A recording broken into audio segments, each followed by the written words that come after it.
Friends, welcome to തണ്ണീർപ്പന്തൽ. ഇന്ന് നമ്മൾ തണ്ണീർപ്പന്തൽ special ആയിട്ട് റെഡിയാക്കാൻ പോകുന്നതാണ് ആവോലി വെച്ച് നമ്മൾ ഇന്ന് റോസ്റ്റ് തയ്യാറാക്കാൻ പോവാണ്. ഓക്കെ,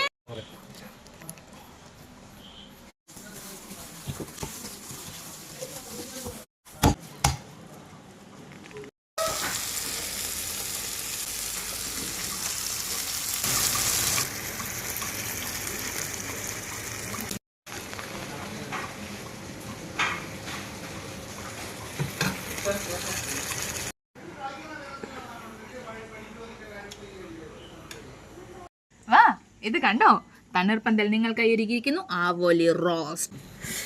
നമുക്ക് ഇച്ചിരി കപ്പയും കൂട്ടി കഴിച്ചു നോക്കാം. വാവ്, നല്ല അടിപൊളി കപ്പ. പിന്നെ ഈ റോസ്റ്റ് ഉണ്ടല്ലോ, നമുക്ക് കരിമീനിലോ പിന്നെ കാളഞ്ചിയിലോ ഒക്കെ ചെയ്യാട്ടോ. അടിപൊളി ടേസ്റ്റ് ആണെന്ന് പറഞ്ഞാൽ പൊളി ടേസ്റ്റ്, ഒരു രക്ഷയില്ല. Okay, come on. അപ്പൊ നമുക്കിനി തണ്ണീർപ്പന്തൽ വെച്ച് കാണാം. Okay, by.